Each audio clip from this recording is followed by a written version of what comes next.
Hey you, welcome to Selfish Me. I'm Cam, a business psychologist and a proud late bloomer who finally stopped living by everyone else's rules. And this is your space to pause, reconnect, and build a life that feels true to you. Because putting yourself first isn't selfish, it's powerful.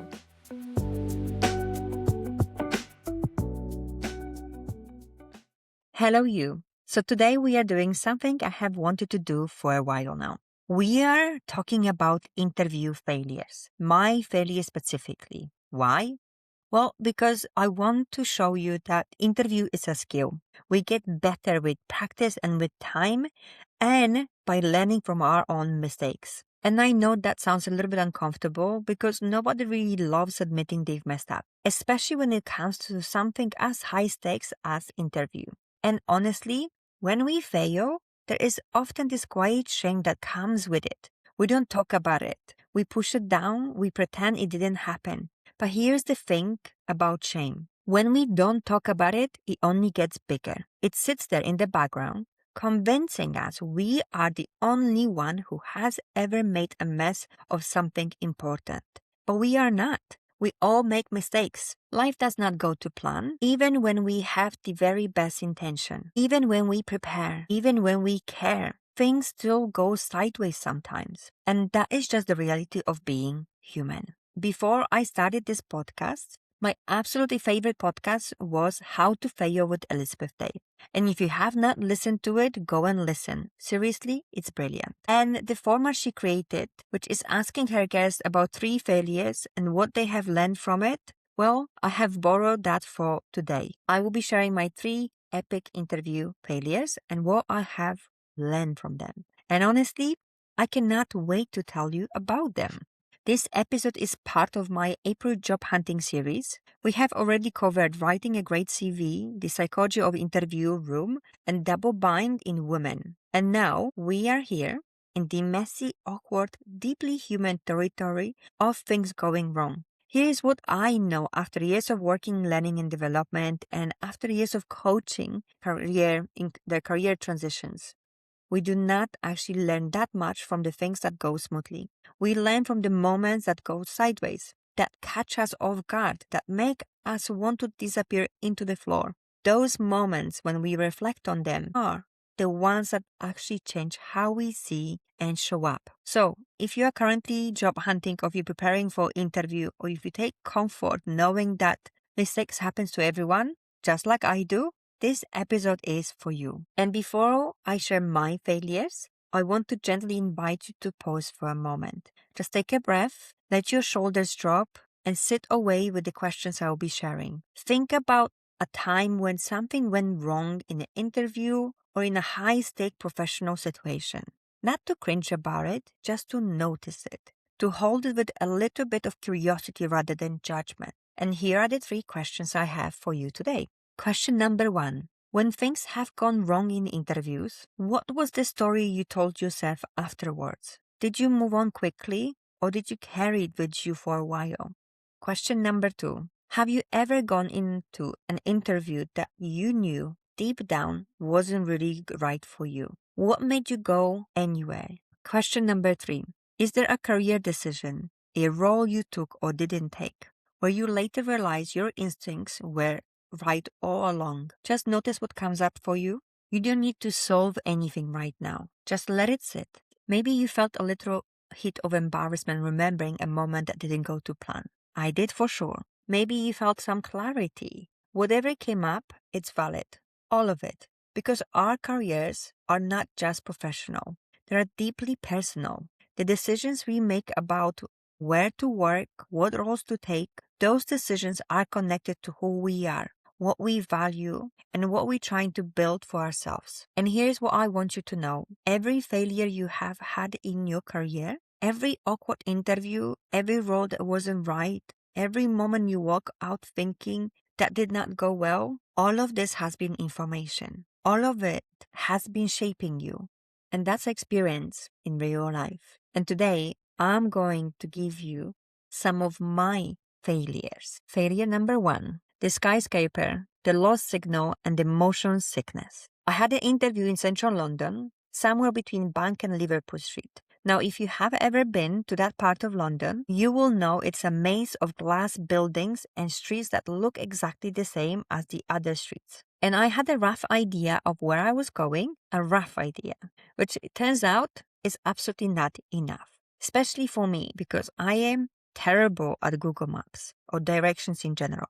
I didn't check the address properly beforehand. I didn't visit the location. I just thought I would figure out on the day. And on the day, I was lost. And the signal between the skyscrapers was completely terrible, and my phone was barely loading the Google Maps. And then, because the universe has a sense of humor, my recruiter called me at exact that moment, asking, "Are you there?" "No, I am not there." "Are you going to be late?" "I am already late, and you are on the phone, and I cannot look at the map and speak to you at the same time. So I'm going to hang up now," which I did.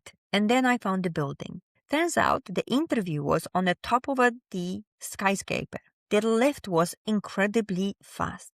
And by the time I arrived at the top, sweaty, late, and slightly panicked, the fast lift had made me motion sick. And I could hear the interviewer on the phone to my recruiter as I arrived. And I just had to say, I need one moment, and I go straight to the bathroom to collect myself. And honestly, I'm not even sure I was dressed correctly for that interview. Now, here's the thing. Research on interview stress is really clear on this. A study from 2020 found that the stressors during interviews significantly increase cognitive load and directly reduce performance quality. When we are already managing external stressors, things like being late, being physically uncomfortable, or navigating unfamiliar environment, our mental bandwidth for actually performing well is dramatically reduced. We simply do not have the cognitive space to access our best thinking. And I was using every bit of mine just trying to find that silly building. So here are my learnings from that failure. And honestly, this one is simple, but so easy to overlook. Do your research before the day. If it's in person, check the exact location. Go there beforehand if you can. See where the entrance is. See what the inside of the building might look like, just to familiarize yourself. When you go in there for real, you will feel like you are going somewhere you already have been. That familiarity takes the edge off. You can also message your recruiter the day before to confirm all the details. Just a quick, "Hey, I just want to confirm the address and who I'm meeting." That's it. And if it's online, test the technology. Check the Zoom link. Make sure your internet is working. These things sound tiny, but they stack up. Every unknown you remove before that day is one less thing pulling your focus away from actually performing in the interview. Failure number 2, the wrong job title and the interviewer who absolutely grilled me for it. This one still makes me wince a little. I was working for a company where the department I was part of was being closed down. As part of the process, they offered us the chance to interview internally for other roles. I didn't love any of the options, to be honest, but I felt like I should at least have the conversation just to show that I was engaged with the process, even though I knew from the start that none of these roles were right for me. Now, it was a boiling hot day in London. I was living in a tiny flat, and I was genuinely unwell. Not dramatically unwell, but the kind of unwell where you are not your best self. And I still went ahead with the interview. There were 2 roles available, and I thought that they were both managed by the same person. I was only interested in one of them, to some extent. The other one was a customer success role, and I hadn't read the job spec properly, because I knew that it's not the department I want to grow my career in. So when I started speaking to this manager, I called it the customer support rather than customer success. And from that single moment, the interviewer was done with me. She grilled me, properly grilled me. How could I not know the title of the role that I was interviewing for? What did I actually know about it? Why did I want to do it? And honestly, answer was that I didn't really want it. I had nothing printed, nothing on my screen to refer back to it. I was sitting there on the spot, feeling physically horrible, thinking, please let this end. I was so worried afterwards that I had damaged my reputation within that business, that was genuine my biggest concern. Not the interview itself, but what it might have said about me professionally. And what this failure taught me is that going into an interview you don't really want is not a neutral act. It is not just a bit of practice or a goodwill gesture. It costs you. It costs your energy, your focus, and potentially your professional reputation. There is a check-in I think we all need to do before we apply for any role. Does this role align with my values, with my career aspirations? Does it give me the opportunity to use and develop the skills I actually need and want? And research on person job fit shows that as many as 4 out of 5 people are in the roles that don't truly fit their skills and interests. That mismatch leads to dissatisfaction, stress, and reduced motivation. Going for a role you already know is wrong for you doesn't help anyone, especially you. So not going for job interviews that are not aligned with your career aspirations and your skills and your future self is not giving up. It's protecting your energy for the roles that you actually want. Failure number 3, 2-hour case study, the verbal offer, and telling my manager too soon. This one has the most layers, so stay with me. I was approached by a recruiter for a big consulting company. We had initial conversation and they said the next step was a case study task. They would have sent me a case and I would have to work through it and present it back. Standard. I had done plenty of case studies before. Usually you get a few days, sometimes a week to prepare. So when they sent me the email, I was excited and nervous and I clicked on the link without reading the email properly first. The moment I clicked, a timer appeared. 2 hours. 2 hours starting now to solve the case. My God, I panic. I closed my laptop. I don't think so I even closed the program, but I just closed the laptop and I sat there thinking, my gosh, I already failed before I actually started properly. I had to go back to the recruiter, completely embarrassed, and explain that I had accidentally started the case without being ready to do the case, and I've exited and that I didn't see the case itself and that I just would like to start again. Luckily, she was very kind about it and she reached out to the company and they sent her a fresh link with the new case studies. So this time I knew the process. So I've prepared properly for the case by going through different case studies, practice different formats, and I also practiced under timed conditions. Then I submit my work, I went to the interview, and I got the job, which I verbally accepted. And then the things got complicated. My manager at that time was putting together a list of projects she was going to pitch to a senior leadership's projects she wanted to me lead. And I knew that if I stayed quiet, she would go into those meetings, pitch those projects, commit to timelines, and then I might leave her completely in the lurch. That felt wrong to me. She was a brilliant, supportive manager, and I respected her too much to do that to her. So I told her, I said, I need you to know what's happening because I don't want to set up you for failure and also didn't feel right with my values and how I want to show up as a person. What I didn't account for was that the job offer then got frozen. The company said it was on hold until the new financial year, which was like a month away, I think, and whether it would be processed or it depended on the budget. So suddenly, I was in this incredible uncomfortable position. I had accepted a job verbally, not in writing. I had told my manager, who knew I was looking elsewhere, and the job might not even be there. My manager was incredible. The way she reacted, it was kind and with understanding and empathy, as well as my head of department because she was informed as well. What they both said is that they understand where I was coming from, why I was interested in the role. They knew that it was one of the 5 biggest consulting companies out there and it's a great opportunity for me and they didn't want to block me and they wished me all the best. But then the situation with contract happened. So the conversation I had with them was to understand if I want to commit and stay and grow with them or if I want to wait and take the job and see if the job elsewhere comes in. What they wanted from me is clarity and commitment. So I had to sit with this properly. What am I doing?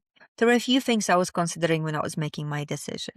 But what it came up from this very awkward situation was a conversation about my progress. One of the reasons why I started looking elsewhere because I felt stuck in my role. And I didn't have that conversation with my manager at that time. So this situation forced us to have that conversation. Well, forced me to say it. Actually, I am not enjoying the role as much as I thought I would be. After a few days of thinking, I decided to stay within that company. And you know what? A few months later, I got promoted. I got new responsibilities. I got pay rise. I was really enjoying myself in that role and in that company. And that situation was never mentioned again. It was never held against me. What this failure taught me is about the difference between a verbal offer and a written one.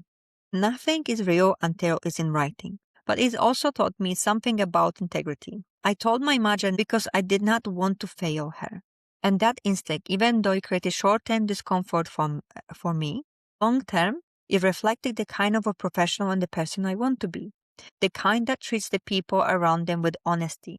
And sometimes the risk of being honest is the right risk to take. So that's my 3 failures. I would love to know, how did you find them? If you can relate to any of those, or if there's any failure that you can look back now with perspective of time and distance and what you have learned from it. So please leave comments if you want to. And as we are approaching the end of our time today, here are the 3 things that I want to tell you. Tip number 1, do your preparation before your preparation. What I mean by this, the practical logical matter more than you give credit to it. Check for location before interview the day and go there if you can. Familiarize yourself with the space. If it's online, test your technology. Check the link. Try to reduce your cognitive load as much as you can. So have a think about the interviews you had it in the past. What helps you prepare best for them? You know this better than I do because it might be different for you than it's for me, and that's okay. The strength is knowing what works for you. Tip number 2, check within yourself before applying. This one I wish I had done more consistently earlier in my career. Before you apply for any role, ask yourself the tough question. Does this align with my values? Does this align where I want to go? Does it use the skills I need to develop? Is this the type of environment and industry that I want to be part of? Person-job fit theory in career psychology tells us that alignment between who you are and the role is one of the strongest predictors of satisfaction, engagement, and performance. So picking the right environment, picking the right role is in your hands. You have control over that because you decide where you say yes and where you say no. The final tip, do not make real decisions based on verbal agreements. Wait for the paperwork. I say this with love because I've learned in the messy way. When you get a verbal offer, it's exciting and it feels real and you want to act on it straight away. But until you have something in writing, nothing is confirmed. Do not hand in your notice. Do not rearrange your life around it. And if you're like me, you have a genuine values-driven reason to tell someone before it's confirmed in writing, do it because it's the right thing, not because you're reacting to the excitement. Integrity is a value and it's a choice. And the way people remember you, how you handle the complicated moment matters more than you think. Those 3 failures shaped how I interview. They made me prepared, more aligned and more honest with myself about the type of career I want to. And I hope you have great learnings from your failures and that you see them as learning lessons rather than failures. All right, that's it for today. And I hope to see you next week. And if you want to share any of your failures with me, drop me a message. Sending lots of love. Bye.